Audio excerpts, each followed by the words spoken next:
أعوذ بالله من الشيطان الرجيم. بسم الله الرحمن الرحيم. والسماء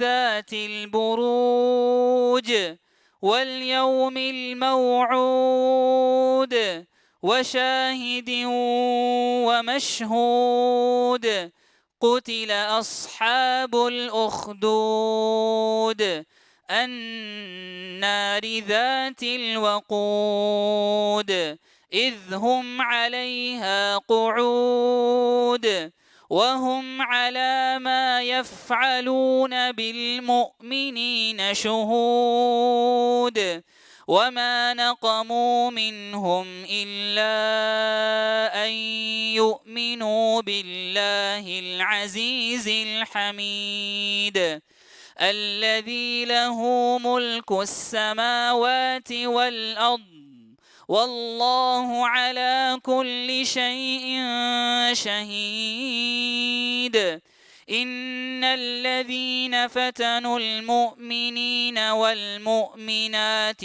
ثم لم يتوبوا فلهم عذاب جهنم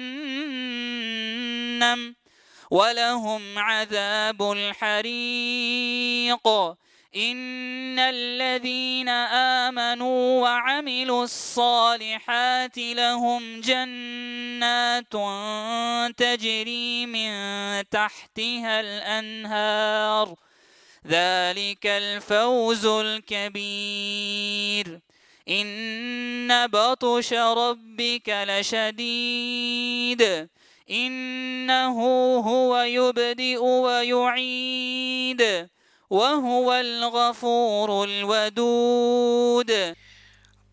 اللہ کے نام سے جو بے انتہا مہربان اور رحم فرمانے والا ہے۔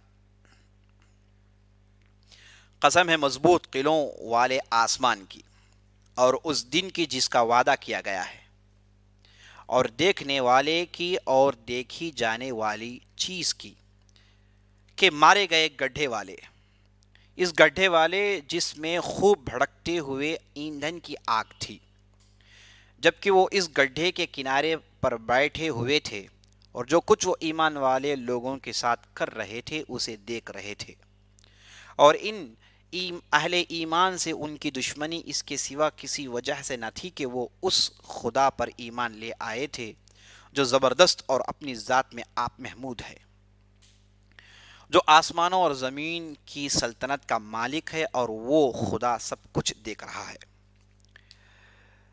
جن لوگوں نے مومن مردوں اور عورتوں پر ستم توڑا اور پھر اس سے تائب نہ ہوئے، یقیناً ان کے لیے جہنم کا عذاب ہے اور ان کے لیے جلائے جانے کی سزا ہے۔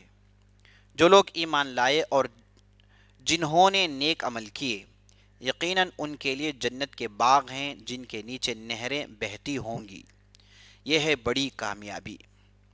در حقیقت تمہارے رب کی پکڑ بڑی سخت ہے، وہی پہلی بار پیدا کرتا ہے اور وہی دوبارہ پیدا کرے گا، اور وہ بخشنے والا ہے، محبت کرنے والا ہے۔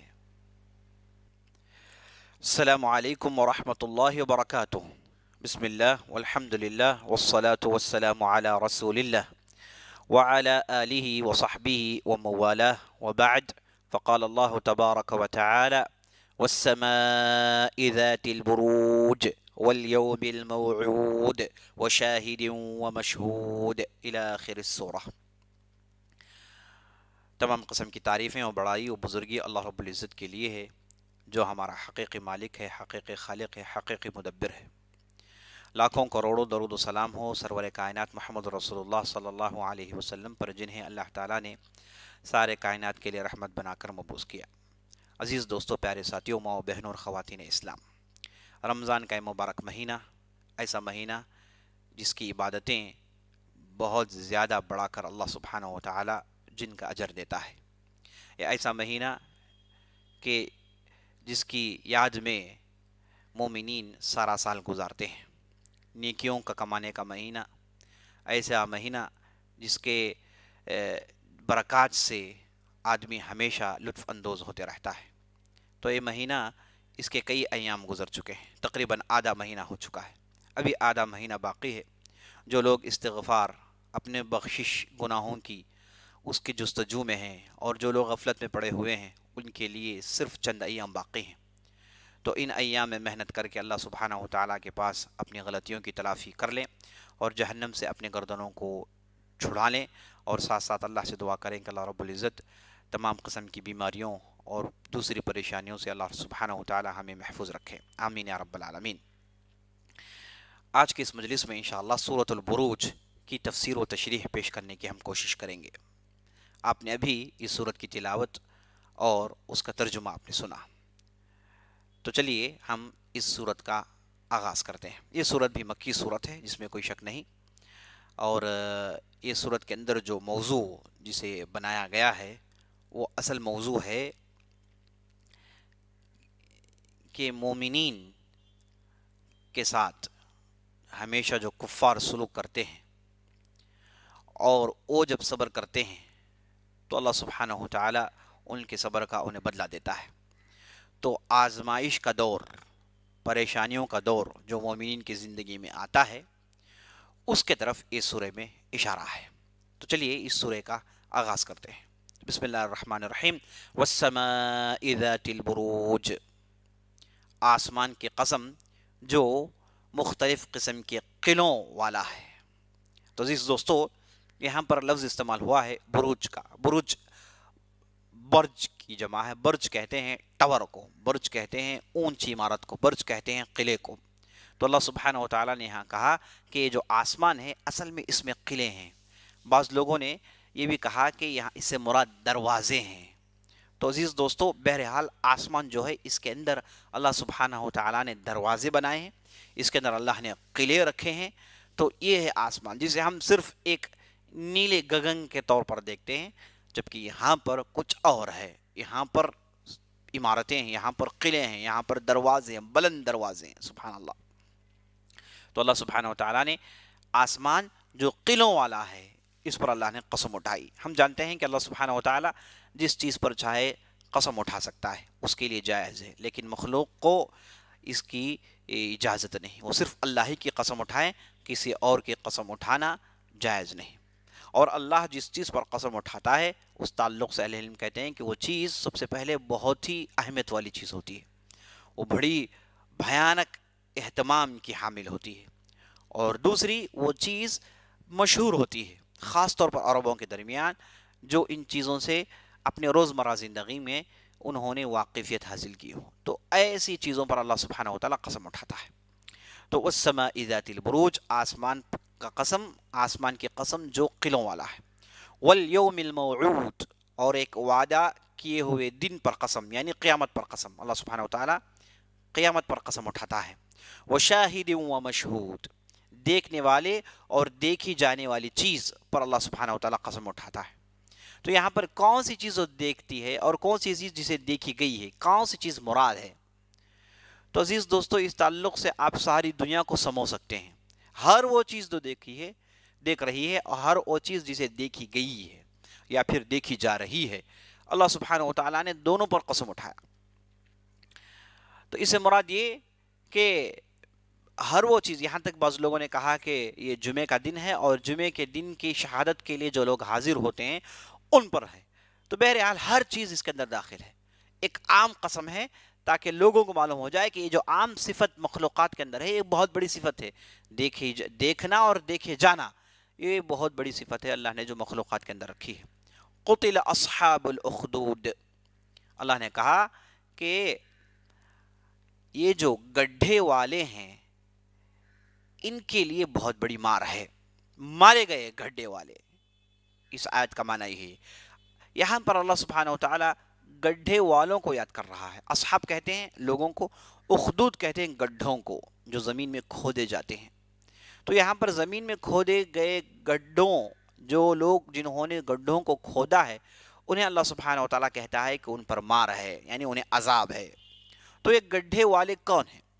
یہ گڈھوں کی جب ہم تاریخ پڑھتے ہیں تو عزیز دوستو، مختلف یہ گڈھوں کی لمبی بڑی تاریخ معلوم ہوتی ہے جب بھی مومنین کو ظالموں نے آزمانا چاہا، ظالموں نے اپنی ستم ظرفی کا ہدف بنایا، تو اکثر لوگوں نے گڈھے کھود کر اس میں مومنین کو پھینکا ہے۔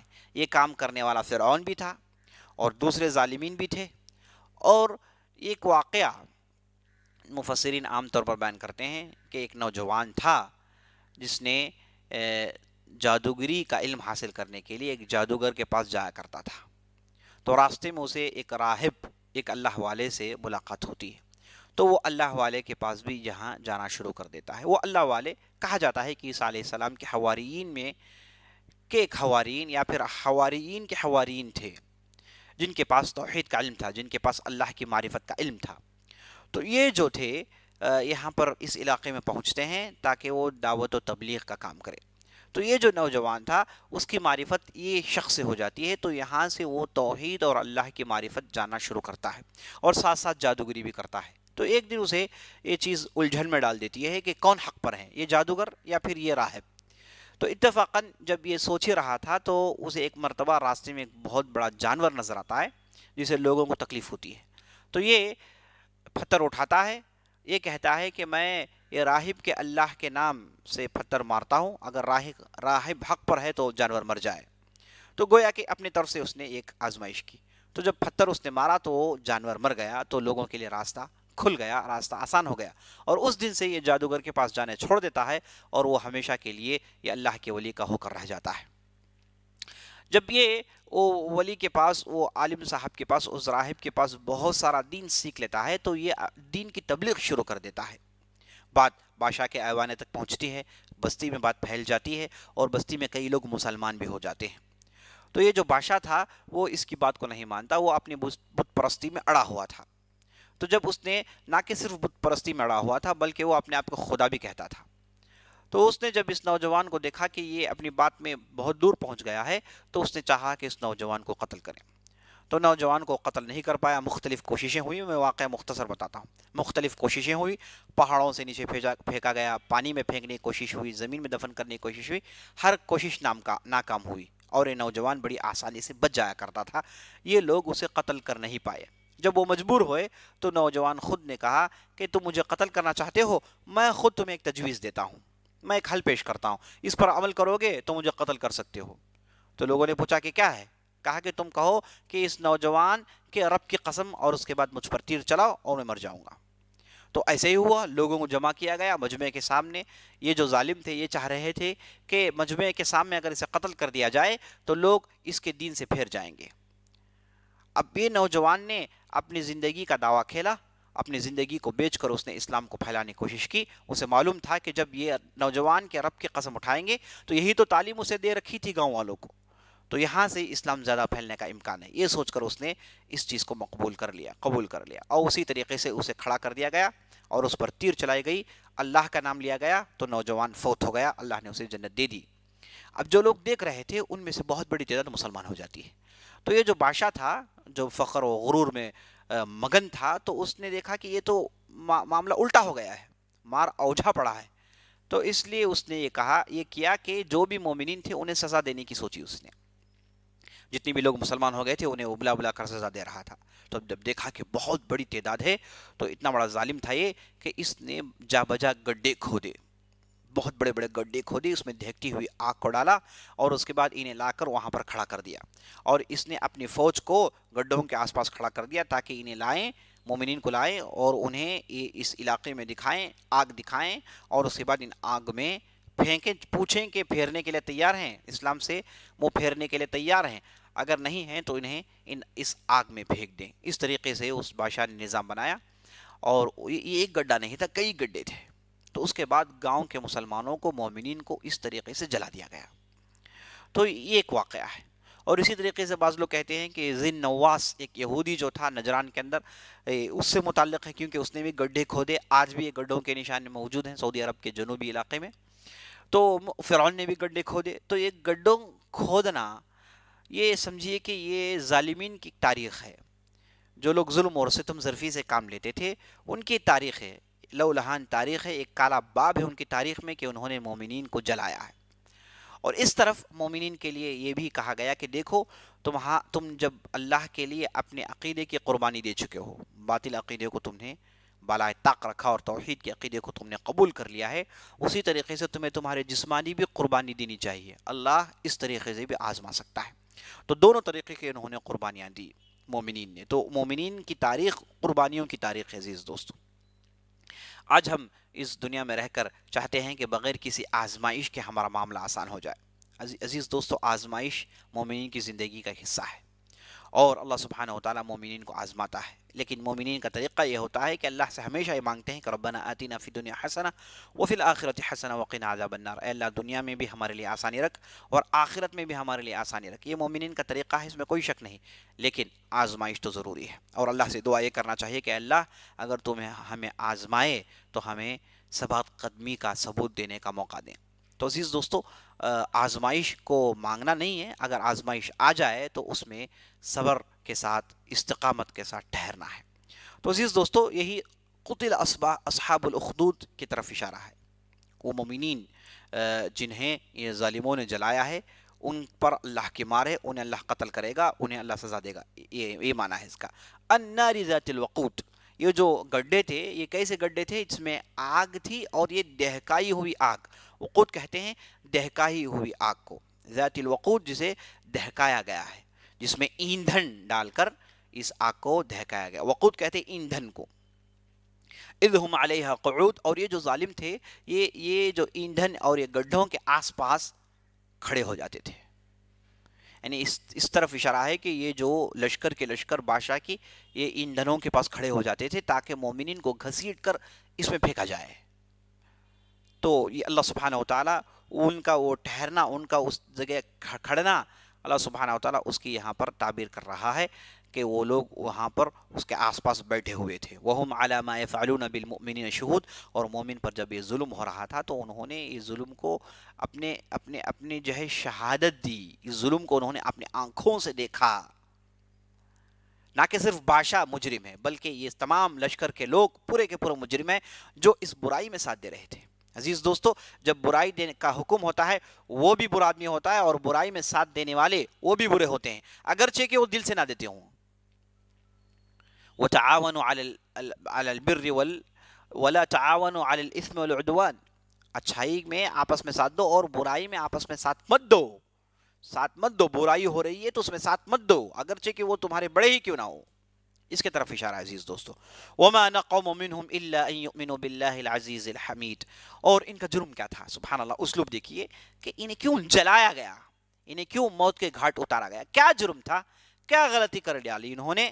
تو اللہ کہتا ہے کہ ان کا جرم تو صرف یہ تھا کہ انہوں نے عزیز حمید پر ایمان لایا، جو بزرگ اور تمام تعریف کا مستحق ہے اللہ سبحانہ و تعالی، اس پر انہوں نے ایمان لایا ہے، اور انسان کو انسان کہا، خالق کو خالق کہا، اس میں کیا غلطی ہے؟ اور یہ تاریخی حقیقت ہے، انسانی حقیقت ہے، اسے ہر انسان مانتا ہے، ہاں اپنے جبر اور اپنے تکبر کی بنیاد پر وہ اس کا انکار کرتا ہے، غرور کی وجہ سے انکار کرتا ہے، جیسے فرعون نے کیا، انہیں معلوم ہے کہ وہ بھی ایک مخلوق ہے، حقیقت تو بیان کیا انہوں نے، کیا غلطی ہے، یہ سزا دینے کی کیا ضرورت؟ الذی لہ ملک السماوات والارض، جو اللہ جس پر ان لوگوں نے ایمان لایا ہے کون ہے؟ جسے آسمان زمین کی ملکیت حاصل ہے، ملک السماوات والارض، آسمان زمین کا جو مالک ہے اس پر ایمان لائے ہیں، تو پھر اتنی دشمنی دکھانے کی کیا وجہ؟ واللہ علی کل شیء شہید، اور ان کے ہر کرتوت کو اللہ سبحانہ و تعالیٰ دیکھ رہا ہے، وہ شاہد ہے، یعنی قیامت کے دن انہیں بدلہ دیا جائے گا، اور دنیا میں بھی عذاب ہے، اور جتنے بھی یہ جو اصحاب اخدود تھے جنہوں نے گڈھوں کو گرمایا، دہکایا اور مومنین کو جلایا، آخرت میں اللہ نے انہیں عذابیں دینے والا ہے، لیکن دنیا میں بھی ان کا حشر بڑا برا ہوا ہے، بڑا برا حشر ہوا عزیز دوستو، انہیں بدترین طریقے سے انہیں برباد کیا گیا، ان کی بستیوں کو اجاڑ دیا گیا، یہ جو ذو النواس تھا اس کی پوری بستی کو اللہ نے اجاڑ دیا، کیا کچھ نہیں ہوا ان ظالم، تو اللہ نے دنیا میں بھی عذاب دیا، اللہ نے دنیا میں انہیں آسائش کی زندگی گزارنا نہیں ہموار کیا، بلکہ انہیں دنیا میں اللہ نے برباد کیا عزیز دوستو، یہی تاریخ کہتی ہے۔ واللہ علی کل شیء شہید، اللہ ان کی ہر کرتوت کو دیکھ رہا تھا، ہر حرکت کو دیکھ رہا تھا، اور دنیا میں بھی اللہ نے انہیں سزا دی اور آخرت میں بھی اللہ نے انہیں سزا دی۔